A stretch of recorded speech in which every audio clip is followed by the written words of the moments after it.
Hey y'all, welcome back.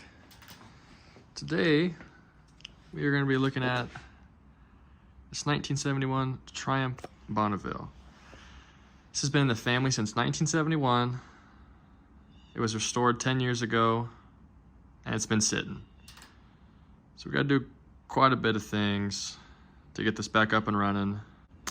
Got to rebuild the carbs, get new tubes in it, probably get a new battery, clutch cables, electrical, and we'll go from there. There might be some stuff in the engine that we need to work out. But cleaned it up.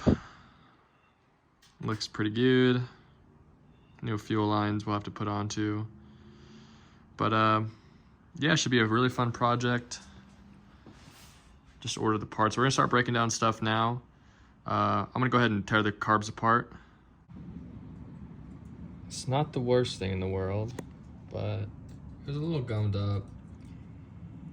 Believe it or not, the jet was actually clear, there's no gunk in it. Had to clean the needle off and definitely need some new gaskets. I mean, this is what the needle looked like. Here's the other one. Just look how gross that is. All right, both carbs taken apart. This one is way worse, definitely gummed up. So I ordered a new kit, but we have sourced a lot of Triumph parts for this bike over the years. And I think we might have a gasket or two in here as well.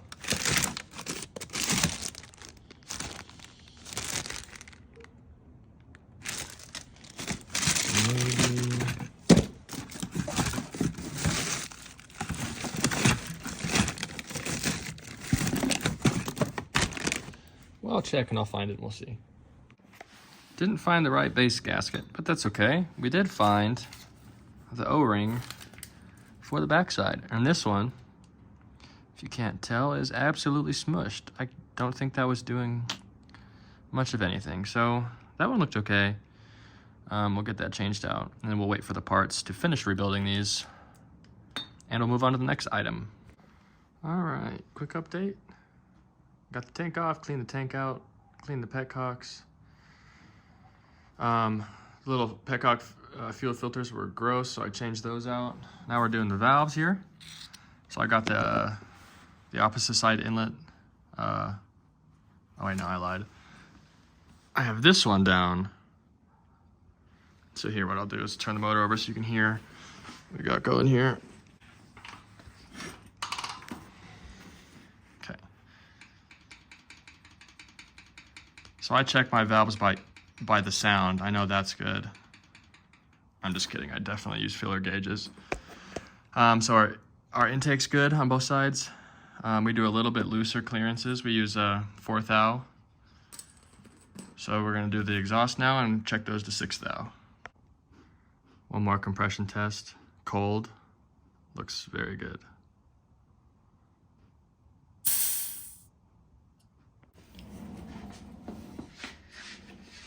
Well, in typical me fashion, I ordered a clutch cable and because from my memory, this one was broken. It's not. I replaced it a long time ago.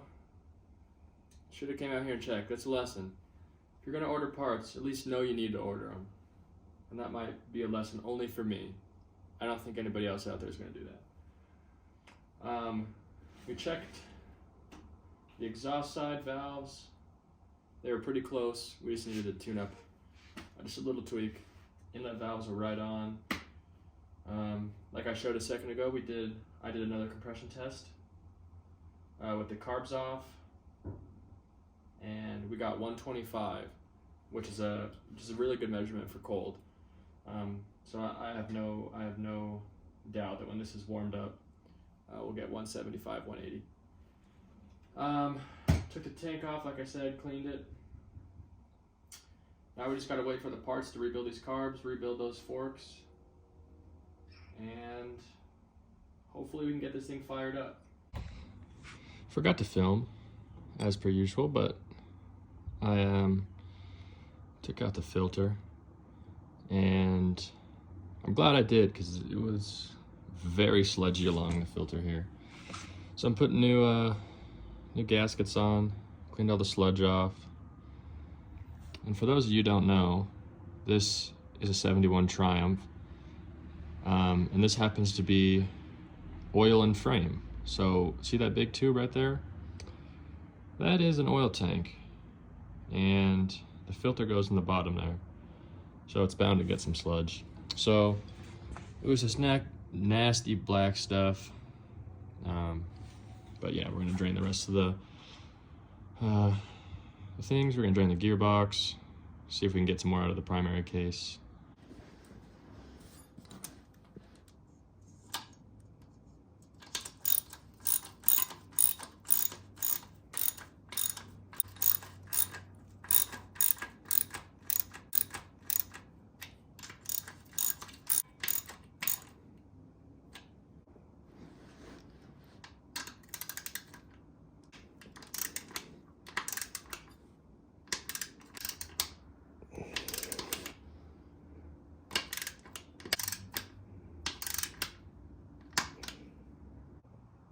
All right, got the primary drained.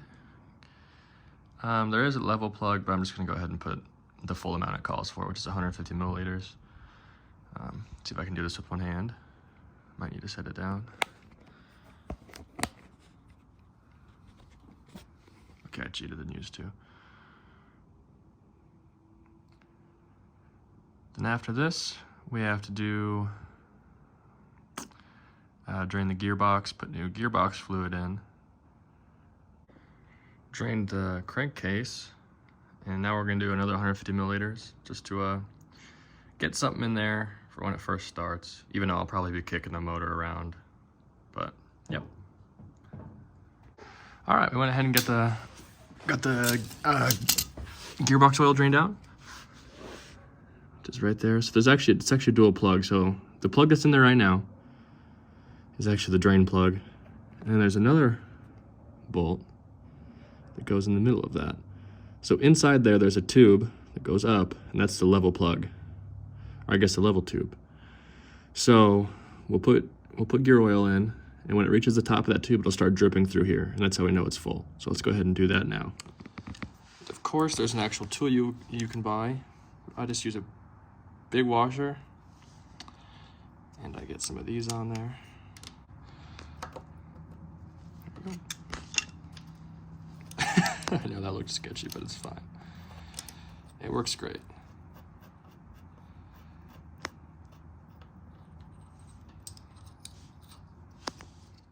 All right, now go ahead and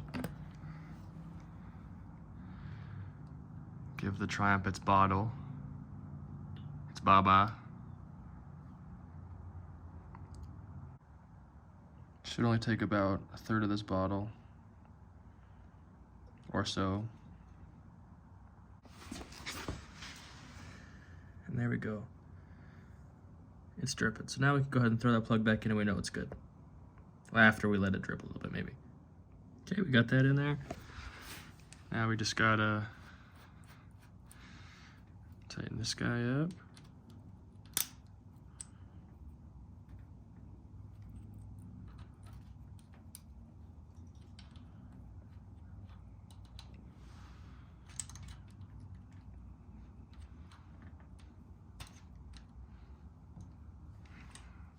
Now just the tank.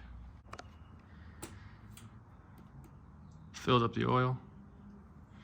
Took exactly, or maybe a tiny bit under 2.8 quarts. Just comes to the bottom right there. And that's the whole oil and lubrication system taken care of while we wait for parts.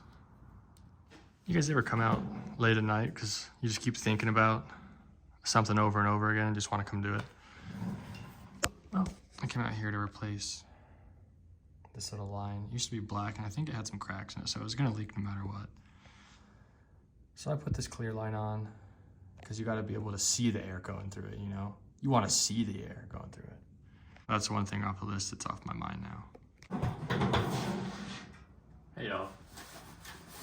Got a package today from Lowbrow. What is it? Let's find out.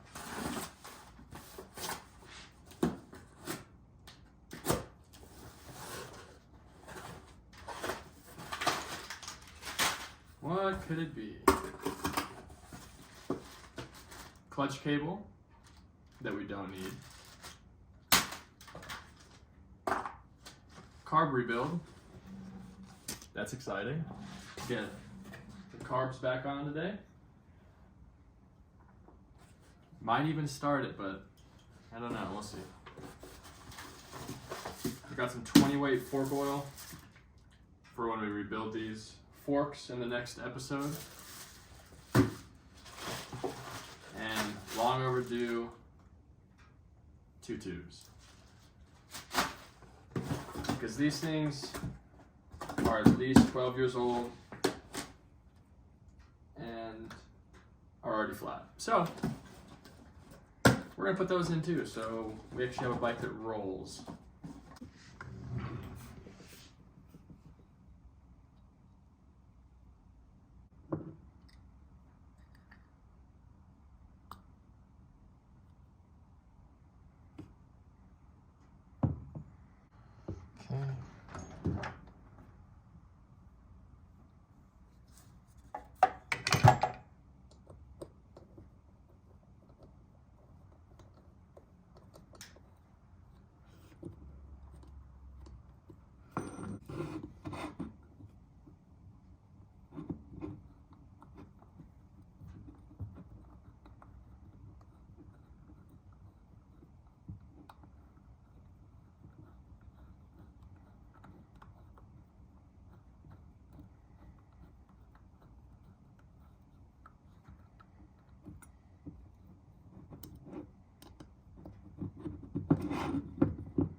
I'll replace this guy.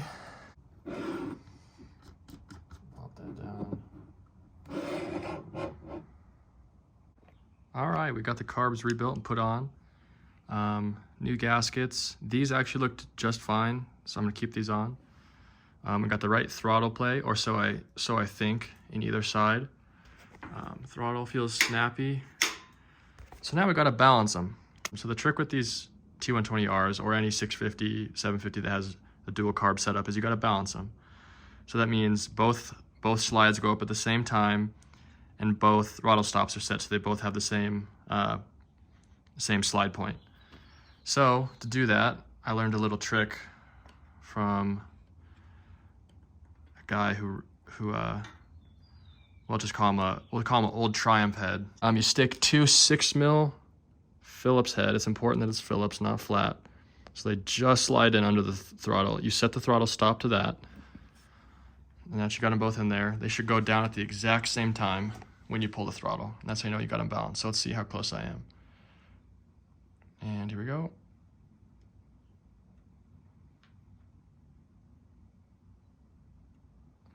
Pretty close. I think the left one came down, or this right closest one to me came down a little bit early. So let's try that one more time. With a little bit different adjustment. Okay, let's see that.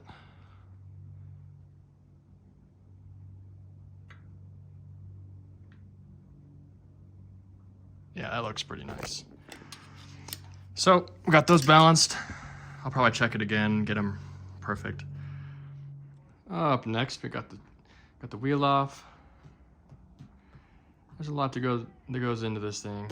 We're gonna put a new tube in, see if we can slap it back together the right way, and hopefully we'll have brakes and a tire that stays inflated. All right, got it mostly off with these tire irons. I really need to invest in the tripod so you guys can watch me struggle. But for now, I'm just gonna cut to the part where I get it off. Unless, hold on, maybe I can do it one-handed.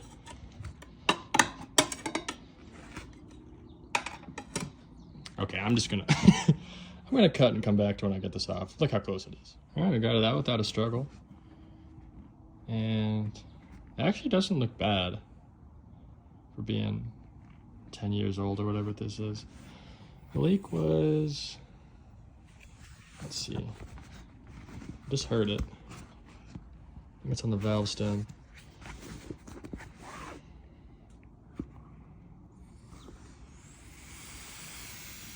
Yeah,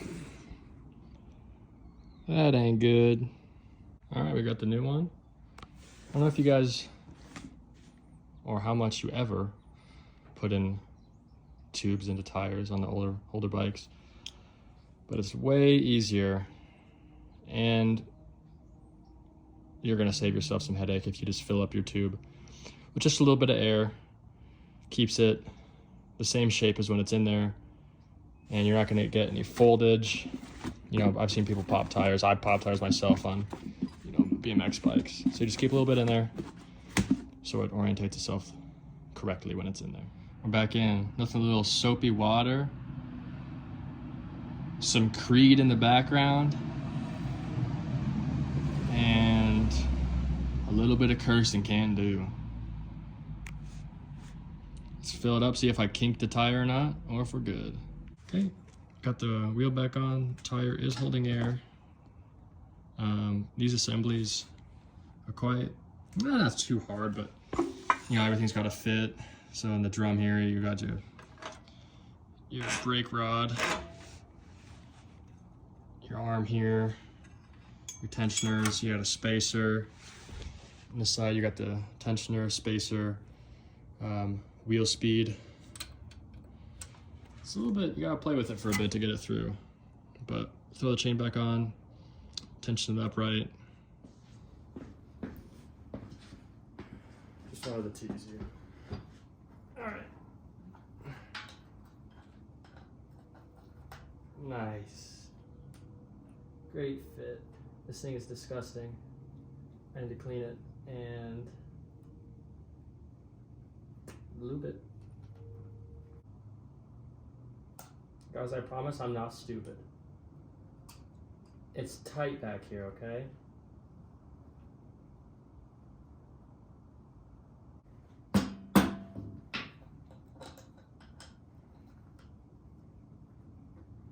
Okay, ready?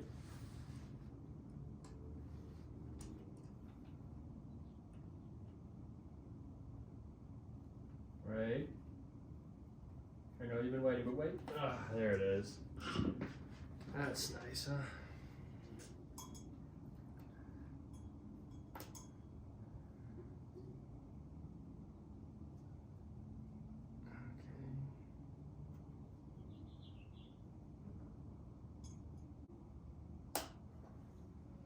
There we go. I'm gonna get it tightened up. And we're good. No.